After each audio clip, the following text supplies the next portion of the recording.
It's been a while since we did in the book of Proverbs.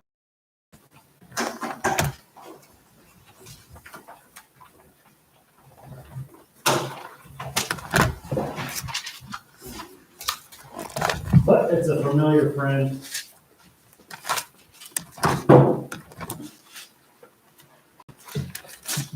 Proverbs 19 tonight.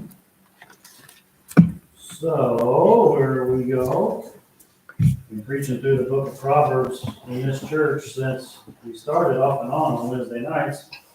19 is where we are. We're just kind of plugging through 31 to go, or 31 total.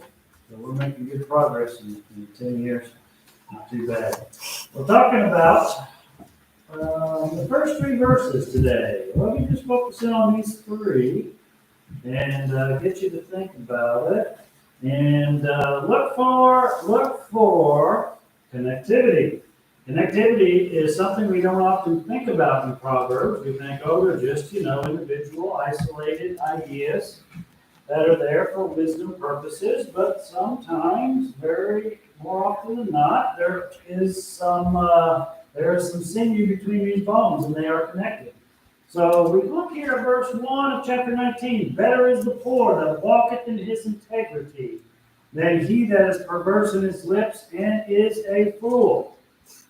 Also, that the soul be without knowledge, it is not good. And he that hasteth with his feet sinneth. The foolishness of man perverteth his way, and his heart fretteth against the Lord. So I'm just curious, just curious. We see some connectivity between verse 1 and verse 2. It should. First word, verse 2 shows connectivity, and the word also.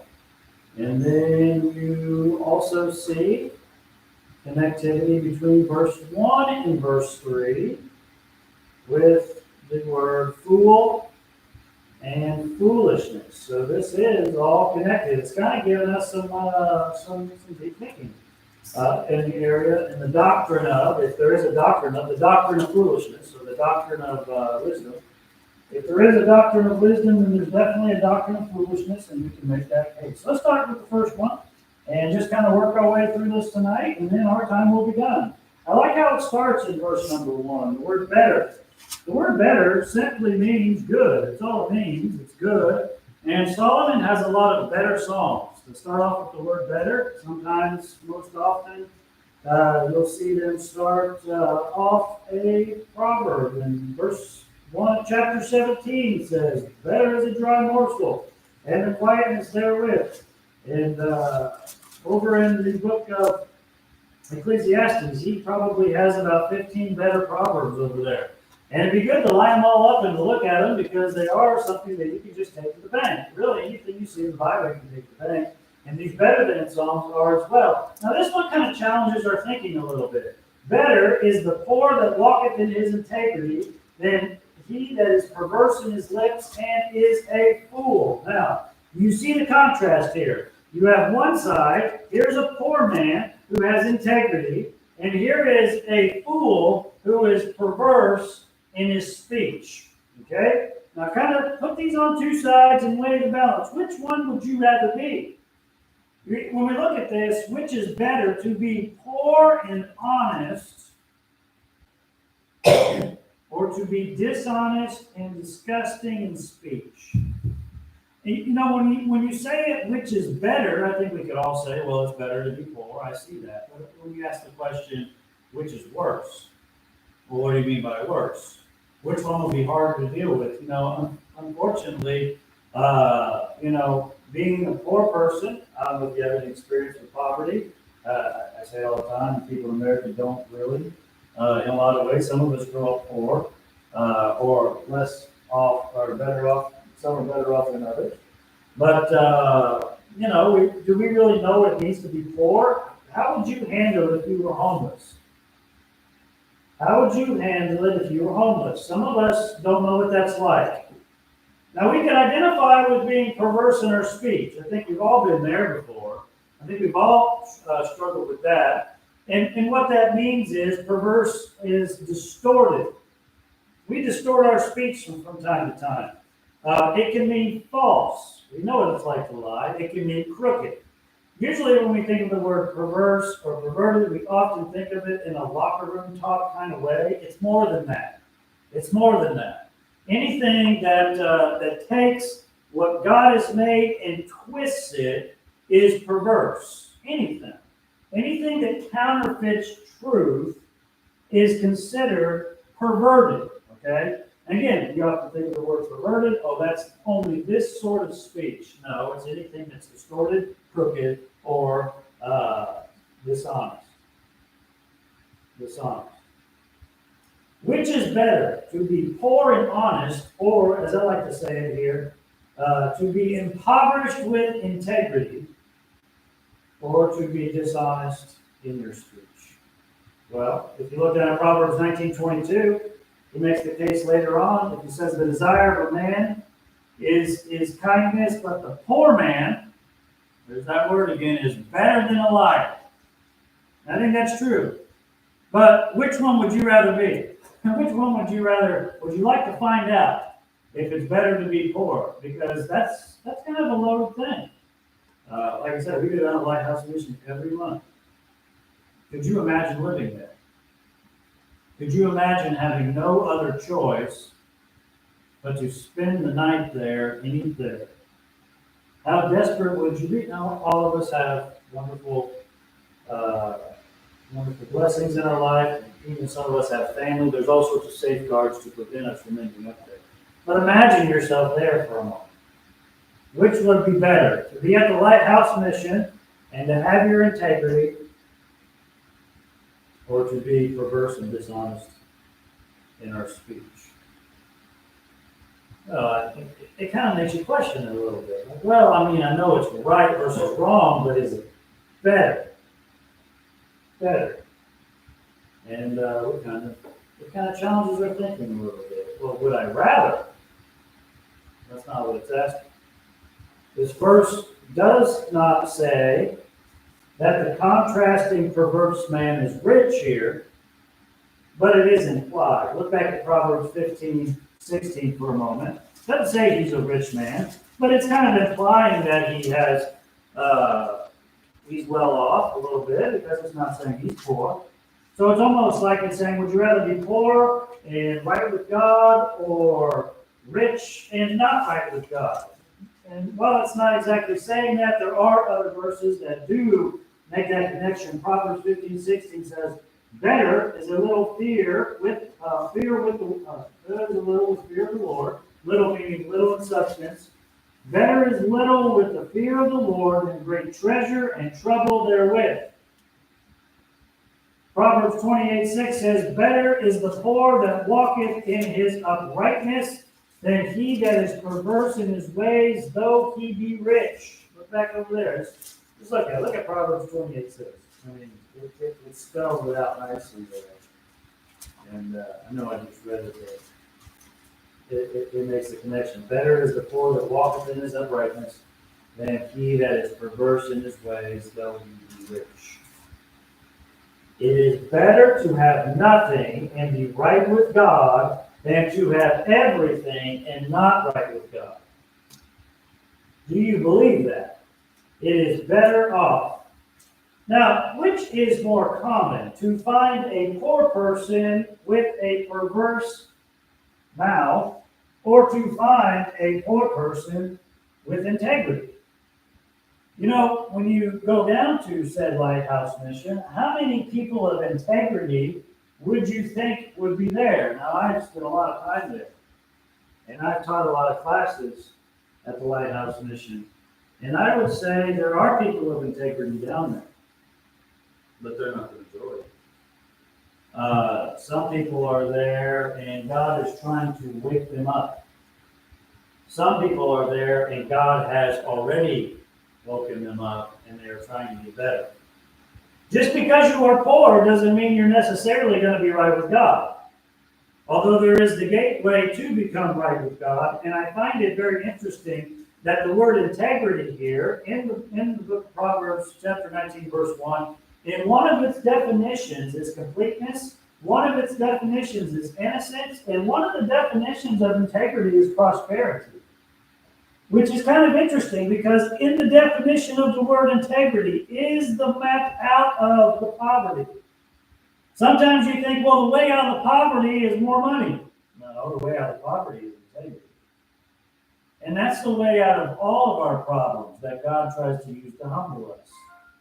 Sometimes we're not dealing with poverty, but we're dealing with trials. We're dealing with pressures. We have, again, financial, emotional, family, whatever, issues.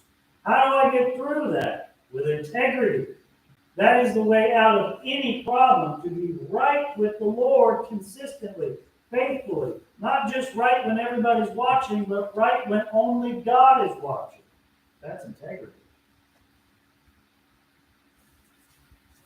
So the way out of poverty is actually through integrity, but sometimes we have a hard time believing that.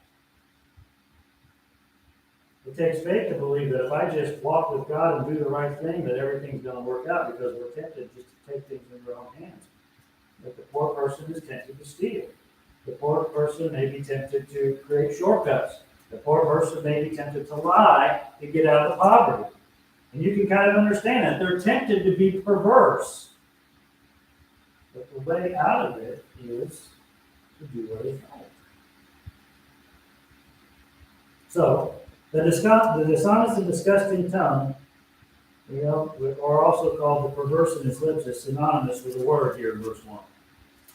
To be perverse in lips is synonymous with being a what? According to the verse. A fool. They go hand in hand. You cannot separate the two. To be a fool is to be perverse or twisted in your speech. To be twisted or perverse in your speech is to be a fool. Well, that's not very nice. Let's say it. Maybe the proper understanding will be to understand what is a fool. And that's what verse 2 and 3 really help us to see. We're going to see some root causes. Now, verse 2. Also that the soul be without knowledge, it is not good, and he that hasteth in his speech sinneth. Now, this proverb is a continuation of the previous. It deals with, again, exploring the root cause of the fool. What's the root cause of the fool according to this verse? Also, the soul be without what? Knowledge. What makes a fool a fool? Root cause number 1, without knowledge. He is ignorant of something. Now, if somebody is being foolish, they can be ignorant of a whole number of things. Can they not? If somebody is stealing, they can be ignorant of quite a few things. In a social level, in an economic level, in a business level, they can be foolish in a personal level.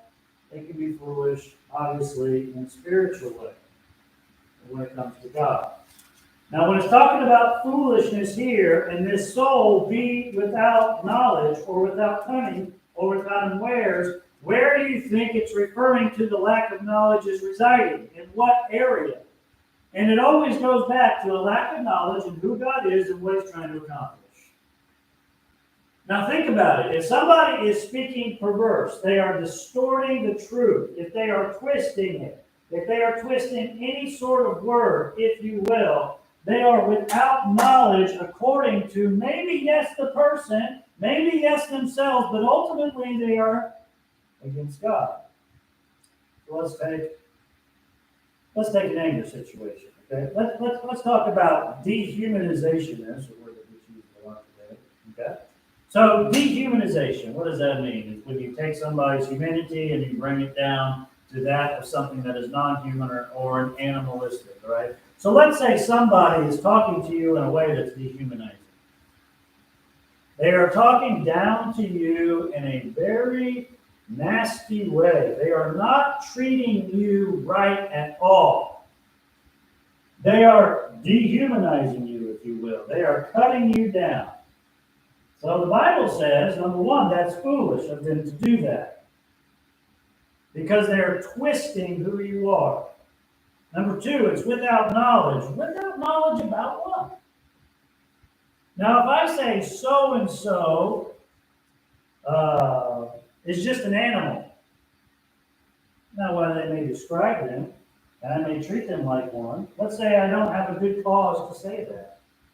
I am twisting the truth of who God says that they are. I am without knowledge and acting in a way that is without knowledge on who God says that they are. God says every person is made in his image and has value and has worth, and there is something special there because it's the image of God. So for me to dehumanize that would be foolish and without knowledge. See where I'm going with this? And so you're missing something, or you're not acting upon the truth. It is foolish when we do not act according to the truth. We are without knowledge in this. Notice the phrase that follows it out. It is not good, which highlights the previous verse concerning the poverty, because it's saying better is the poor. And here it kind of makes the argument a little bit farther, because I can make the argument in verse number 1, we can which would I rather be, poor or just be kind of foolish? I don't know if I want to be poor. I've been foolish before. I don't know if that's good. And it takes it a step further, like, no, I'll tell you why you don't want to be poor, or I'm sorry, you don't want to be foolish, because you are without knowledge and you're acting in a foolish way. You're acting in a way that is not making sense according to the truth of God. When you steal something, you are saying that God cannot provide. When you lie about something, you are saying God cannot be the truth here. When you take things, when you covet something, you say God cannot satisfy me. Any sort of sin always goes back to a foolishness, which is a lack of knowledge. In that moment, you do not have the knowledge that you're supposed to have. So what does that tell us about Bible knowledge? It's interesting. It never goes away, but it can be used up and needs to be refilled like a cup. Think about this. The Bible knowledge that you are gathering right now, if you are gathering any Bible knowledge, because I don't know how to do this right now. Let's say you're gathering some knowledge right now. That knowledge is going to be gone tomorrow unless you fill the cup back up. You know what I mean? It's easily spent. Think about all the sermons you've heard in your life. The cup that fills up with those sermons is empty by the end of the week, unless you choose to fill it up again. The knowledge you have now expires. It's like the manna that falls down from heaven in the book of Exodus. It's only good for that time, that day. And then you got to go out there and pick the manna up again every single day. If you just try to store a bunch, guess what? It rots on your shelf. And so the knowledge that we have now is fleeting. So that's why we can be foolish, even though we've heard much wisdom in our lives. Isn't that amazing? It expires, it runs out.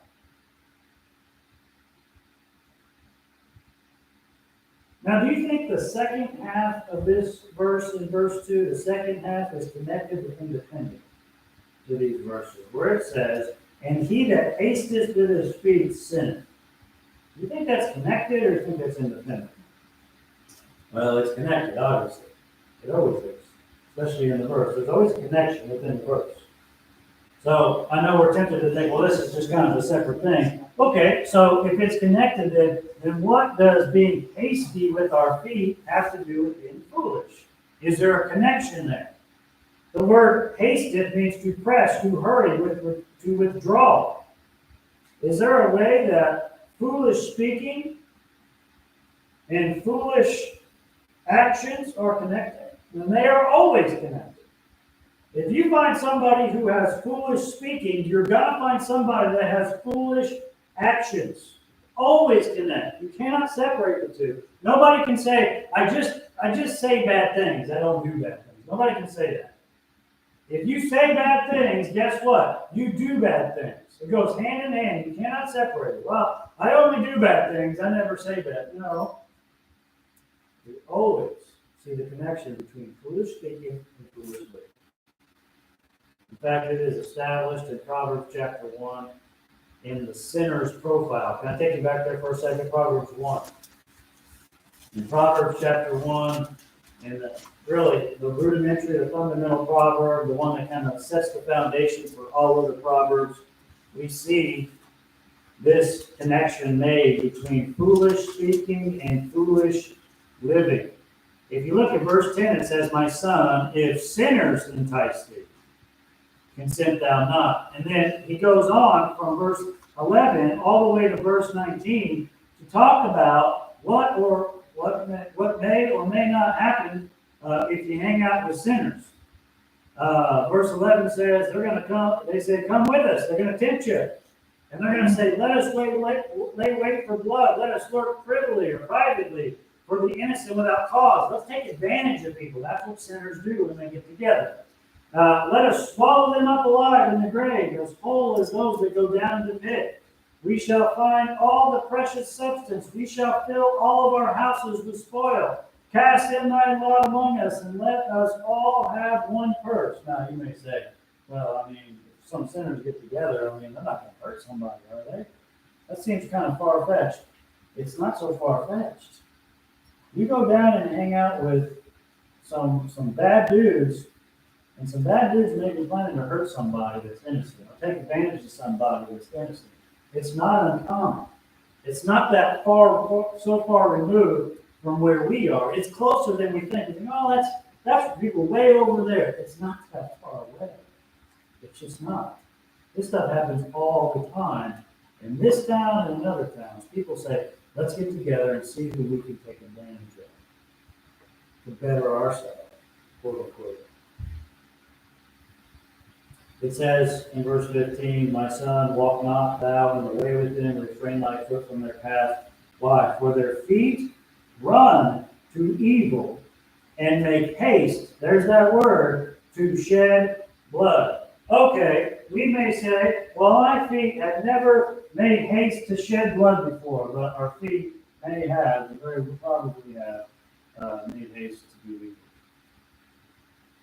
And that's what it's talking about here. And it talks about the foolish man, and it talks about he without knowledge who hasteth with his feet. He said he's always quick to run to do something wrong. He wakes up and he's eager about it. He's excited. He hastes towards it. Why? Because he's a fool, and he is without knowledge. He has perverse lips, and he has perverse ways.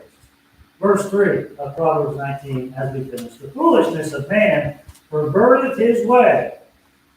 So those are the two words from verse 1 again. Fool, foolishness, and perverteth, perverse.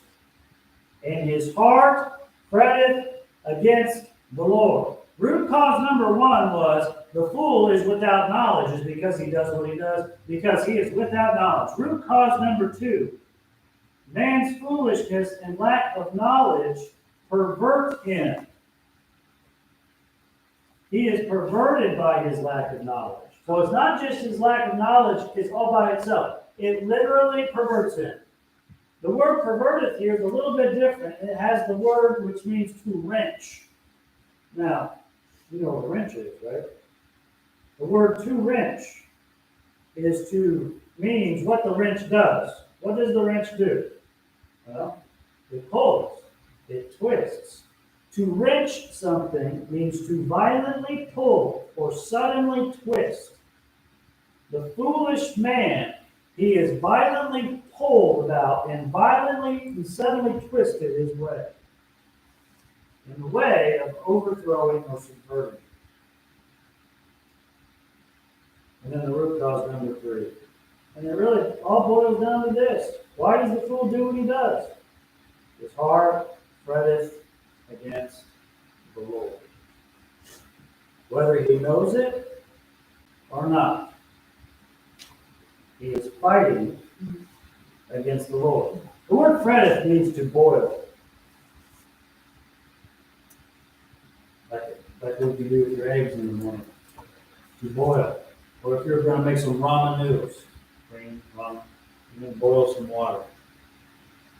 His heart is boiling against God. Really, all fools The problem is not with their coworkers. The problem is not with their family. The problem is not with people in the neighborhood. The problem is with God. And they may not know that, and they may know that. They may not. All anger is ultimately toward God. And that causes them to fret. Now we can fret towards many sort of people. Look over at Psalm 37. Here's the last place I have time. Psalm 37. You can fret towards a lot of different people. Psalm 37 gives us two examples of who we can fret against. Psalm 37:1. Fret not thyself because of evildoers. Sometimes when we see evil going on, that can boil us up, not just in a righteous way, but in an unrighteous way. Sometimes people can start off or claim that they have a righteous anger against something. And there is a righteous anger. Somebody hurt someone you love, there's a righteous anger that can take place. Now, what you do with that righteous anger, that's a different story. If you're seeking for revenge, then you're letting it fret. But we can fret ourselves because of evildoers. Verse number 7 says, rest in the Lord and wait patiently for him. Fret not thyself because of him that prospereth in the way. Sometimes we can fret against people we are jealous of. Somebody's doing better than us. Somebody may be treating us bad, looking down upon us, and we can boil over because of that. But ultimately, David says our fretting is cured.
Is that the poor man has the potential to know who he is, and the fool has no idea.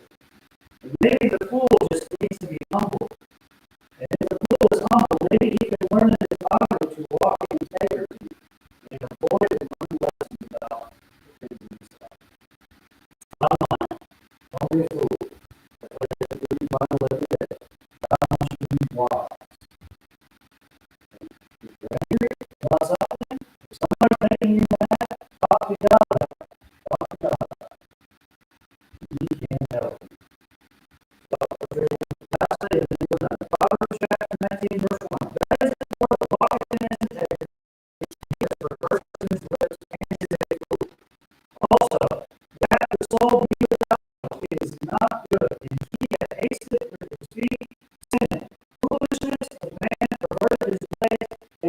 heart fretted against the Lord.